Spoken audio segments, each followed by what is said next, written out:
আসসালামু আলাইকুম প্রিয় দিনী ভাই ও বোনেরা, আপনারা সবাই কেমন আছেন? আশা করি অনেক ভালো আছেন। আলহামদুলিল্লাহ, আপনাদের দোয়া এবং ভালোবাসায় আমি অনেক ভালো আছি। তো আপনাদের সামনে আজকে আরেকটি নতুন ইন্টারেস্টিং ভিডিও নিয়ে চলে আসলাম। সে ভিডিওটির টপিক হচ্ছে কিভাবে বুঝবেন আপনার ইবাদত কবুল হচ্ছে কিনা। বুঝার কি কোনো উপায় আছে? হ্যাঁ, অবশ্যই বুঝার উপায় আছে। বুঝার উপায় জানতে হলে আপনাকে এই ভিডিওটি সম্পূর্ণ দেখতে হবে, কোনো স্কিপ করা যাবে না। তাই আপনারা সম্পূর্ণ ভিডিওটি দেখুন। আর ভিডিওটির অরিজিনাল লিংক ডেসক্রিপশন বক্সে পেয়ে যাবেন, ওখান থেকে চেক আউট করতে পারেন।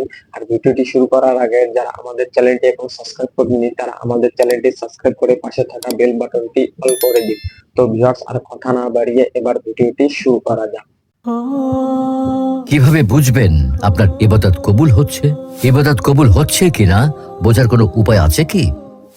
الذين آمنوا وتطمئن قلوبهم بذكر الله ألا بذكر الله تطمئن القلوب।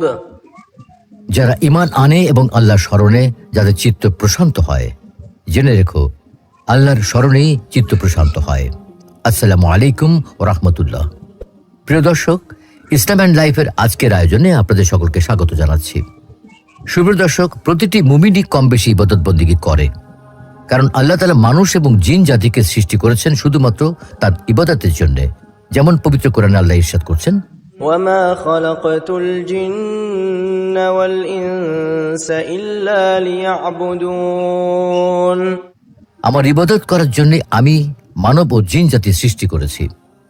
কিন্তু কথা হলো, যদিও আল্লাহ তাআলা আমাদেরকে ইবাদতের জন্য সৃষ্টি করেছেন, তবুও নবী রাসূল ছাড়া সাধারণত মানুষ মাত্রই গুনাহ করে, নেক আমলের চেয়ে পাপের দিকেই বেশি আসক্ত হয়। এই প্রতিবন্ধক ডিঙিয়ে মানুষকে আল্লাহর পথে ফিরে আসতে হয়, নেক আমলে মনোযোগী হতে হয় এবং তা বিশুদ্ধ হচ্ছে কি না সে ব্যাপারে সচেতন থাকতে হয়। ফলে প্রতিটি মুমিন কম বেশি ইবাদত বন্দেগী করে এবং তার সেই ইবাদত আল্লাহর কাছে কবুল হচ্ছে কিনা তা জানতে চায়, বুঝতে চায়। প্রকৃতপক্ষে কোনো বান্দার ইবাদত যদি আল্লাহ নিকট পছন্দনীয় হয়, তাহলে তিনি ইবাদতের জন্য আল্লাহর পক্ষ হতে তৌফিক লাভ করেন, অর্থাৎ তিনি সত্যিকার ভাবে ইবাদত করতে পারবেন এবং ইবাদতে আনন্দ পাবেন। ঈশার সালাত আদায় করার পর ফজরের সালাত আদায় করতে পারবেন, ফজরের সালাত আদায় করে জোহরের সালাত আদায় করার সুযোগ পাবেন। ইবাদতের জন্য আল্লাহর বান্দা যদি আল্লাহর কাছ থেকে তৌফিক পায় এবং ইবাদতের মধ্যে যদি সে অনুভব করতে পারে যে এর মধ্যে একটা স্বাদ আছে, আনন্দ আছে, এর মধ্যে একটা ভালো লাগা কাজ করে, একটা আন্তরিকতা অনুভব করা যায়, তাহলে বুঝতে হবে যে তার ইবাদত আল্লাহ রাব্বুল আলামিনের নিকট কবুল হচ্ছে। আর এটাই হচ্ছে ইবাদত কবুল হওয়ার আসল আলামত। কেননা রাসূলুল্লাহ সাল্লাল্লাহু আলাইহি ওয়াসাল্লাম বলেন, যার সৎ আমল তাকে আনন্দিত করে এবং বদ আমল কষ্ট দেয়, সেই হলো প্রকৃত ঈমানদার। অন্য একটি হাদিসে রাসূলুল্লাহ সাল্লাল্লাহু আলাইহি ওয়াসাল্লাম বিস্তারিতভাবে বলেন, যার মধ্যে 3টি গুণ আছে সে ঈমানের স্বাদ আস্বাদন করতে পারে। 1, আল্লাহ ও তার রাসূল তার নিকট অন্য সবকিছু থেকে অধিক প্রিয় হওয়া। 2, কাউকে একমাত্র আল্লাহর জন্য ভালোবাসা। আর 3 হচ্ছে কুফরিতে প্রত্যাবর্তনকে আগুনে নিক্ষিপ্ত হবার মতো অপছন্দ করা। তাহলে প্রমাণ হলো, যার কাছে ইবাদত করতে ভালো লাগে, ইবাদত বন্দেগী যার মনকে আনন্দিত করে এবং গুনাহ হয়ে যাওয়ার যার মনকে কষ্ট দেয়, তার ইবাদত মূলত আল্লাহর কাছে কবুল হয়। আর এটাই হলো ইবাদত কবুল হওয়ার প্রকৃত আলামত। তবে সালাফে সালেহিনগণ এটা ছাড়াও ইবাদত কবুল হওয়ার আরো অনেক আলামত উল্লেখ করেছেন। সেগুলো দেখেও বোঝা যায় আপনার আমার ইবাদত আল্লাহ নিকট পছন্দনীয় কিনা, মকবুল কিনা। এবার আমরা সেই আলামতগুলো নিয়ে আলোচনা করব ইনশাআল্লাহ। ইবাদত কবুলের আলামত: গুনাহে প্রত্যাবর্তন না করা। কেউ যখন গুনাহকে অপছন্দ করতে শুরু করে এবং তাতে প্রত্যাবর্তন করা তার কাছে অপ্রিয় হয়ে ওঠে, তখন বুঝতে হবে যে তার ইবাদত আল্লাহর দরবারে কবুল হচ্ছে। পাশাপাশি যদি বিগত দিনের গুনাহগুলোর স্মরণ তাকে চিন্তিত ও লজ্জিত করে, আফসোসের তুফানে তার মনকে অশান্ত করে, তবে বুঝতে হবে তার আমল কবুল হচ্ছে।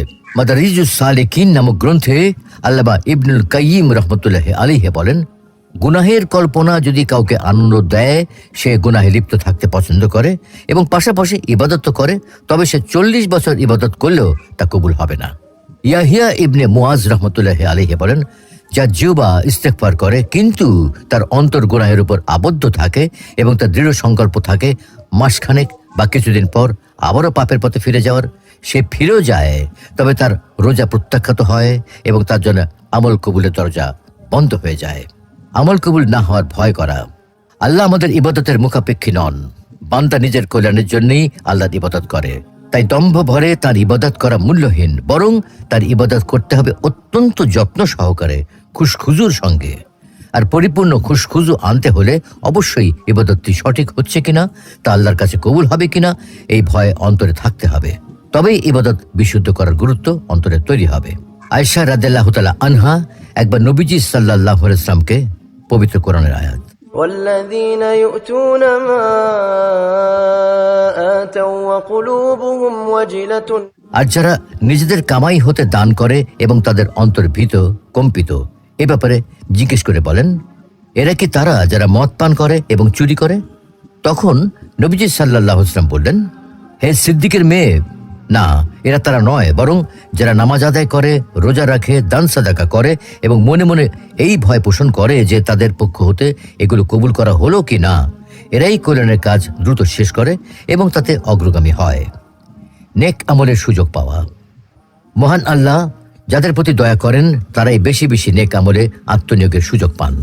অতএব বেশি বেশি নেক আমলের সুযোগ পেলে বুঝতে হবে আমলগুলো আল্লাহর কাছে কবুল হচ্ছে। পবিত্র কোরআনে আল্লাহ ইরশাদ করেছেন, إن سعيكم لشتى فأما من أعطى واتقى وصدق بالحسنى فسنيسره لليسرى وأما من بخل واستغنى وكذب بالحسنى فسنيسره للعسرى নিশ্চয়ই তোমাদের কর্ম প্রচেষ্টা বিভিন্ন প্রকারের, সুতরাং যে দান করে এবং তাকওয়া অবলম্বন করে, উত্তমকে সত্য বলে বিশ্বাস করে, আমি তার জন্য পথ চলা সহজ করে দেব। আর যে কার্পণ্য করে, নিজেকে স্বয়ং সম্পূর্ণ মনে করে আর উত্তমকে মিথ্যা বলে মনে করে, আমি তার জন্য কঠিন পথ চলা সুগম করে দেব। নিজের আমলকে ছোট করে দেখা।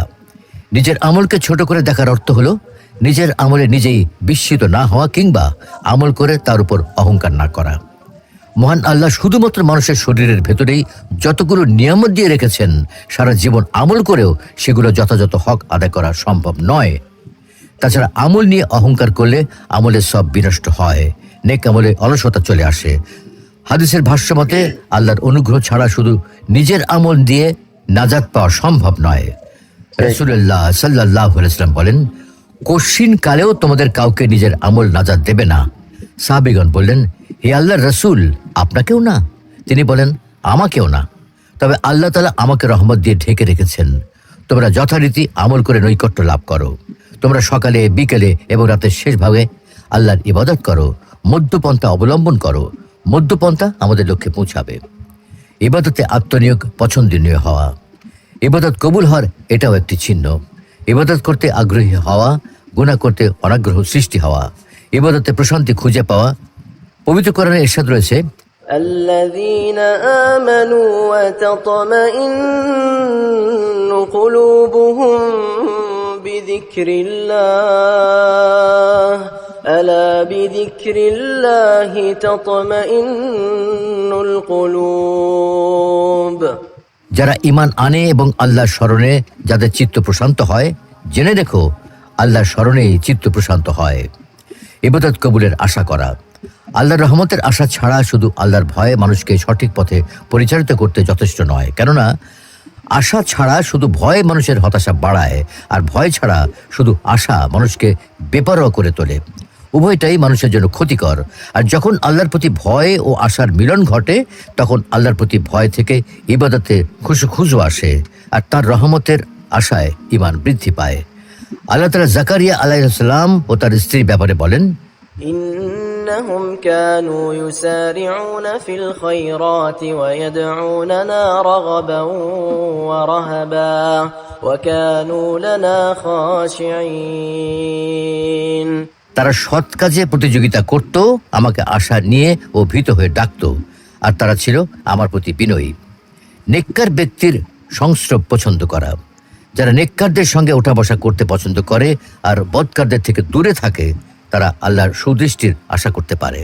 কারণ হাদিস শরীফে ইরশাদ হয়েছে, রাসূলুল্লাহ সাল্লাল্লাহু আলাইহি ওয়াসাল্লাম বলেন, ইমানের সবচেয়ে মজবুত শাখা হলো একমাত্র আল্লাহর সন্তুষ্টির উদ্দেশ্যে পরস্পর সখ্যতা স্থাপন করা এবং শুধু আল্লাহ তাআলার সন্তুষ্টির জন্য কাউকে ভালোবাসা ও আল্লাহর সন্তুষ্টির জন্যই কাউকে ঘৃণা করা। বেশি বেশি ইস্তেগফার করা। বেশি বেশি ইস্তেগফার করা আমলকে ত্রুটিমুক্ত করে। তাই যারা বেশি বেশি ইস্তেগফার করে তারা তাদের আমল কবুল হওয়ার ব্যাপারে আল্লাহর দরবারে আশাবাদী হতে পারে। পবিত্র কোরআনে আল্লাহ ইরশাদ করছেন, ثم أفيضوا من حيث أفاض الناس واستغفروا الله إن الله غفور رحيم। অতঃপর তোমরা প্রত্যাবর্তন করো যেখান থেকে মানুষ প্রত্যাবর্তন করে এবং আল্লাহর কাছে ক্ষমা চাও। নিশ্চয়ই আল্লাহ ক্ষমাশীল, পরম দয়ালু।